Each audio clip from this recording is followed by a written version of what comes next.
There's a chance the fight for Iowa's second congressional race will go on for a while. That race between Republican Mayor Miller Meeks and Democrat Rita Hart, separated by 6 votes. Iowa's Secretary of State, certified Miller Meeks as the winner of the contest to replace Dave Loebsack by that narrow margin. This week, Rita Hart took her challenge to Congress for it to review the election results and possibly call for a complete recount. Hart maintains some votes cast legally weren't counted that should have been. A complete recount could drag on for months. This week, we saw a wrench get thrown into the latest pandemic relief bill. It took months for Democrats and Republicans to reach a compromise on that $900 billion package that cleared the Congress. The bill on the president's desk hit a snag. President Trump isn't happy with the direct stimulus payments to Americans. The measure calls for $600 payments. The president says they should be higher at $2,000. Republicans blocked that this week. House Democrats say they'll bring up that higher amount again on Monday. This relief package, though, would also extend federal unemployment benefits, rental assistance, almost $70 billion to buy and deliver the vaccine for the coronavirus, another $284 billion for the Paycheck Protection Program to go to small businesses. Well, the New York Times reports it also includes new tax deductions for companies that use that money. Some critics called that provision a $200 billion gift to the wealthy, and this legislation does not include help for state and local governments struggling with lost revenue during the pandemic. There's no action from the president on the bill as of this recording. Democrats and Republicans gave ground on some of their positions to get this pandemic relief bill through Congress. Democrats are certain to ask for more in the new year. That will be a challenge, though, if Republicans hold on to control of the Senate. We'll talk about that this morning with Iowa Congressman Dave Loebsack. Great to see you as always, Congressman. Now, we are talking on Wednesday, and the pandemic relief legislation hasn't been signed by the president as of yet. He threatens to possibly veto it because that $600 direct payment to Americans he says is too low. The president says it should be $2,000. Do you agree? What's the likelihood Republicans would go along with something like that? I don't know who would go along with it on the Republican side. I do know that Democrats would pretty much go along with that idea.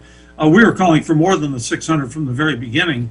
Clearly, I think the president's onto something in terms of calling for 2,000. What he's on the wrong side of this when he's threatening to veto the entire bill because of that. There's so much in this bill. It's not just for pandemic relief, but it's for keeping the government open and providing all these services that the federal government provides to the American people between now and October 1st of next year. It's a major accomplishment, quite honestly, that we got that bill through and got that negotiated, and then the pandemic relief is on top of that. We can't let that go. There's no way around it. Do you think the lawmakers would be able to override a potential veto? I do think that there's a really good chance that that'll happen. There were huge votes in favor on both sides of the Capitol and on both sides of the aisle in favor of this bill. Look, there'll be some who will drop away and won't vote to override if we have to do that, but I think we will override it. In the meantime, we could have a unanimous consent resolution in the House and in the Senate, if the Republicans would agree to that, to bump the 600 up to 2,000 and then go from there and have the president sign the bill and just do a little supplement to that, the 2,000, and I think that'd be the right way to go. So tax revenue for state and local governments is down dramatically during the pandemic, we know, yet they're left out of this stimulus package. Governors and mayors lobbied for help. Why aren't they included? How are these governments expected to manage? That's a good question. I think that many, look, me, I try not to be terribly partisan about this, but the fact of the matter is that while there were some Republicans who were for state and local government relief, they understand the problems in cities and in states are not just Democratic problems of overspending. Republicans do the same kind of thing.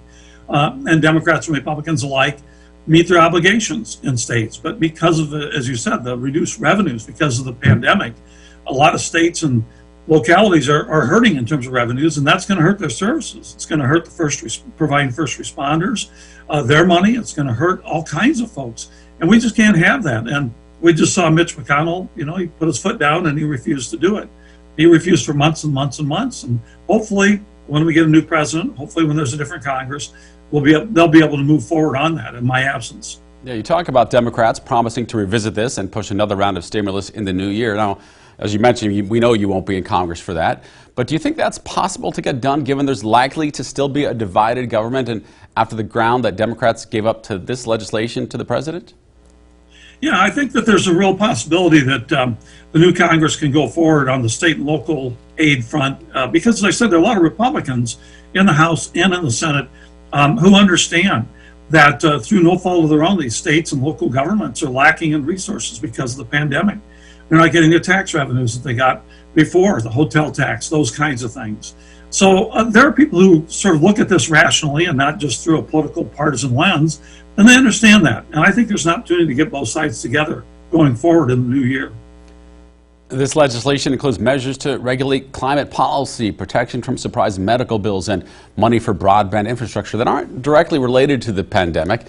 Why aren't they just addressed separately? Oh, those are related to the pandemic. You mentioned the surprise medical billing. We've got a lot of people going into the hospital because of COVID, and they get surprise bills. And of course, when it comes to broadband, we saw that a lot of our students, especially in rural areas, but some in urban areas as well, when they had to go and learn essentially online, they were unable to do that because they lacked sufficient broadband.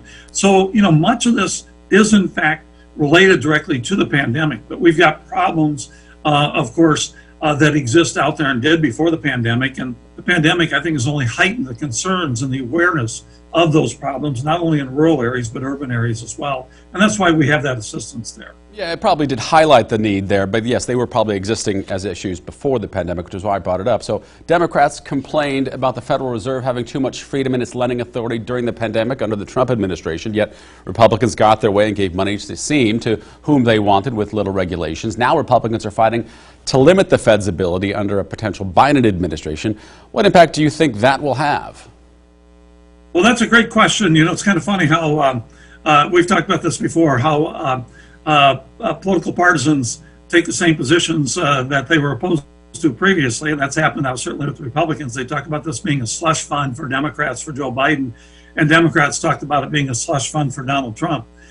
There's no question that the Fed has to have, I think, money in reserve so that they can, think of creative ways to help the economy.